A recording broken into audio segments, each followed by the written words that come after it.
Hi, this is Cheryl back with you from Farmhouse Frugally. I do have a bit of a head cold, so forgive the voice. Today I am going to show you how to make a beautiful Christmas village out of a Trader Joe's paper bag.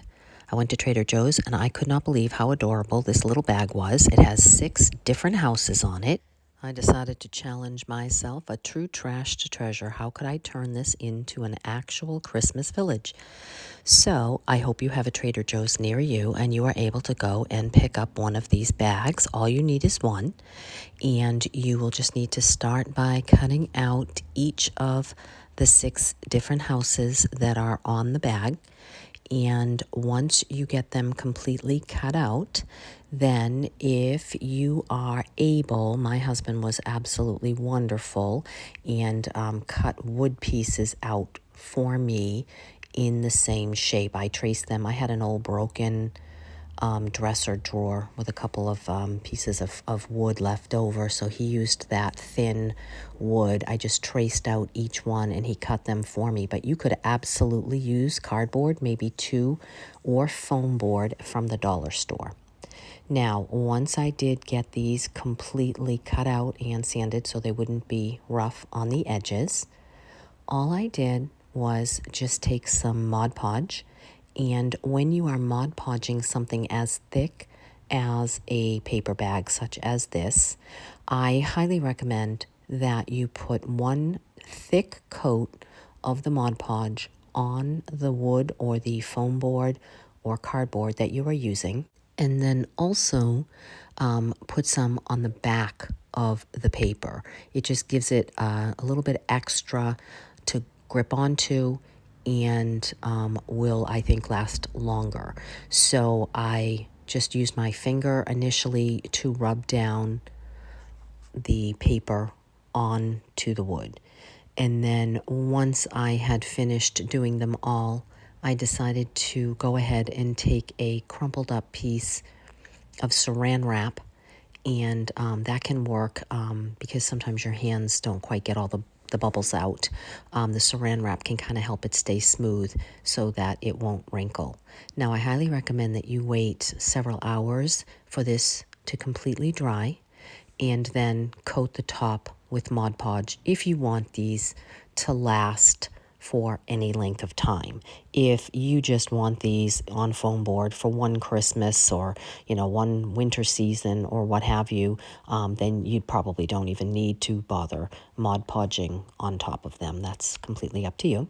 But I decided, since mine were on wood, that I wanted this to be more of a lasting village. So if you are satisfied with something as simple as this, then you literally could be done at this point. And I just stuck them up on my hutch to show you how cute they would be, simply just like that. Now, for me, I wanted to go the extra mile, and I had a couple of different ways that I could do that. First, I did go ahead and completely cover them once they were thoroughly dry with that second coat on top. Now, this not only protects the bag from any future ripping or staining or what have you, but for me, it worked for a couple of different things. It gave it a little bit of a shine so that it wasn't quite a flat paper bag look. And then also, it gave me a surface that was not quite as porous as a bag for my next step. So once these are done, you can see a little bit of a shine. Then I took them outside and I sanded all the edges because I like that distressed look. And then I took my antiquing wax. Now, this is where I decided I could either go this route, or I could take white paint or spackling or even glue and paint it white and make it look like snow dripping off the roof, snow on the front, near the door on the bottom. So you could do whatever you want with this. I think it would be very cute if you did that, but I opted, because my house is much more antique and rustic, to go ahead and wax it. So you can see the difference between the two. And then I took 2 Jenga blocks.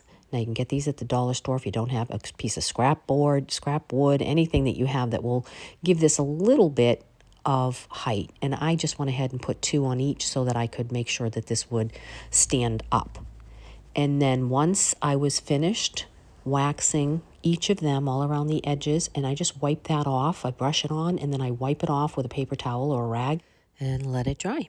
And that's all I did. I put it up on a shelf in my room that has a lot of blue, and added a couple of trees and a little bit of, I made these little cute reindeer last year with some wine corks, and I thought that was adorable. And I hope you like it. And if you give it a shot, put it on my Instagram page so I can see it. Please hit like, and if you haven't subscribed, I have over 200 videos, so I would love it if you would subscribe and check them out. I recently did a video on number 17 ways, I think, to make a Christmas tree, many of them free. So that's one you might like to check out. Last year we did a creche out of a couple of pieces of barn board that came out nice.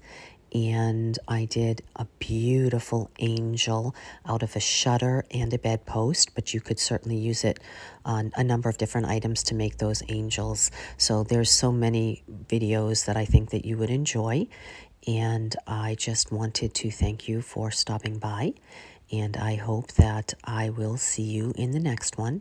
Leave me a comment and let me know what you think. Take care.